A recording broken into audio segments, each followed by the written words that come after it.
Luc, chapitre 23. Ils se levèrent tous et conduisirent Jésus devant Pilate.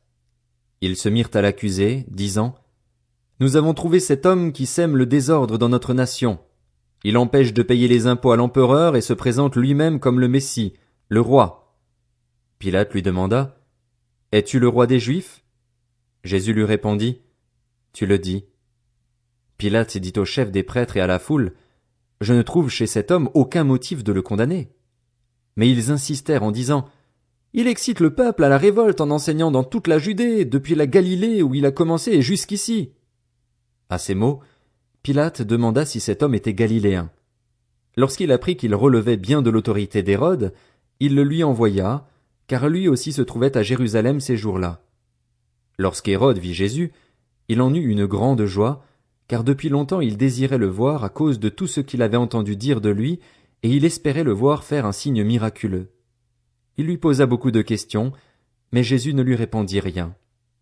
Les chefs des prêtres et les spécialistes de la loi étaient présents et accusaient violemment Jésus. Alors Hérode, avec ses gardes, le traita avec mépris et se moqua de lui. Puis, après lui avoir mis un habit magnifique, il le renvoya à Pilate. Ce jour-là, Pilate et Hérode devinrent amis, d'ennemis qu'ils étaient auparavant. Pilate rassembla les chefs des prêtres, les magistrats et le peuple et leur dit: Vous m'avez amené cet homme sous prétexte qu'il excitait le peuple à la révolte. Or, je l'ai interrogé devant vous et je ne l'ai trouvé coupable d'aucun des actes dont vous l'accusez. Hérode non plus, puisqu'il nous l'a renvoyé. Ainsi cet homme n'a rien fait qui soit digne de mort. Je vais donc le relâcher après l'avoir fait fouetter. À chaque fête, ils devaient leur relâcher un prisonnier. Ils s'écrièrent tous ensemble: Fais mourir celui-ci et relâche-nous Barabbas! Cet homme avait été mis en prison pour une émeute qui avait eu lieu dans la ville et pour un meurtre. Pilate leur parla de nouveau dans l'intention de relâcher Jésus, mais ils criaient: Crucifie-le!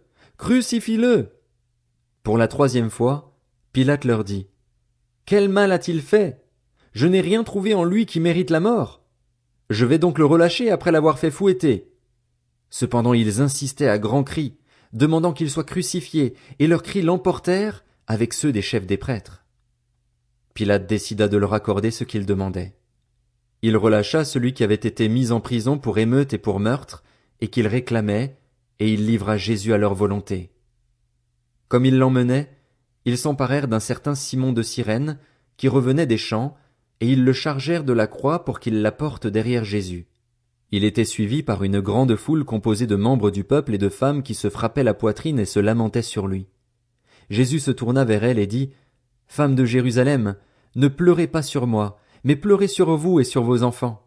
En effet, voici que viennent des jours où l'on dira: Heureuses celles qui sont stériles, heureuses celles qui n'ont pas eu d'enfants et celles qui n'ont pas allaité. Alors on se mettra à dire aux montagnes: Tombez sur nous, et aux collines: Couvrez-nous.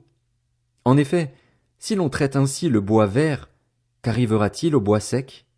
On conduisait aussi 2 malfaiteurs qui devaient être mis à mort avec lui. Lorsqu'ils furent arrivés à l'endroit appelé le crâne, ils le crucifièrent là ainsi que les 2 malfaiteurs, l'un à droite, l'autre à gauche. Jésus dit: Père, pardonne-leur, car ils ne savent pas ce qu'ils font. Ils se partagèrent ses vêtements en tirant au sort. Le peuple se tenait là et regardait. Les magistrats eux-mêmes se moquaient de Jésus avec eux en disant: Il en a sauvé d'autres. Qu'il se sauve lui-même, s'il est le Messie choisi par Dieu. Les soldats aussi se moquaient de lui. Ils s'approchaient pour lui présenter du vinaigre en disant: Si tu es le roi des Juifs, sauve-toi toi-même. Il y avait au-dessus de lui cette inscription, écrite en grec, en latin et en hébreu: Celui-ci est le roi des Juifs. L'un des malfaiteurs crucifiés avec lui l'insultait en disant: Si tu es le Messie, sauve-toi toi-même, et nous avec toi. Mais l'autre le reprenait et disait: N'as-tu aucune crainte de Dieu, toi qui subis la même condamnation? Pour nous, ce n'est que justice, puisque nous recevons ce qu'ont mérité nos actes, mais celui-ci n'a rien fait de mal. Et il dit à Jésus: Seigneur, souviens-toi de moi quand tu viendras régner.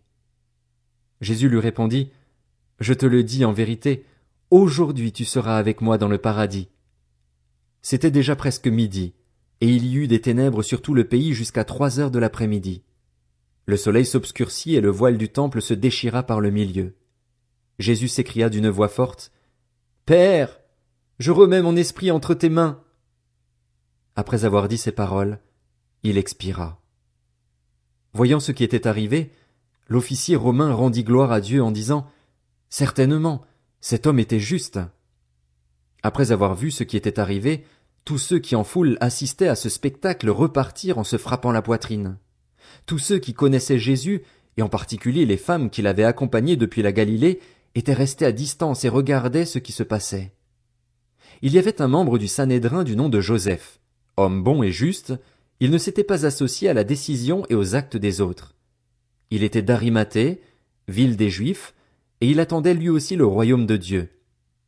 Il alla trouver Pilate et demanda le corps de Jésus. Il le descendit de la croix, l'enveloppa dans un drap de lin et le déposa dans un tombeau taillé dans la roche, où personne n'avait encore été mis. C'était le jour de la préparation du sabbat, le sabbat allait commencer. Des femmes qui étaient venues de la Galilée avec Jésus accompagnèrent Joseph. Elles virent le tombeau et la manière dont le corps de Jésus y fut déposé. Puis elles repartirent et préparèrent des aromates et des parfums. Le jour du sabbat elles se reposèrent, comme le prescrit la loi.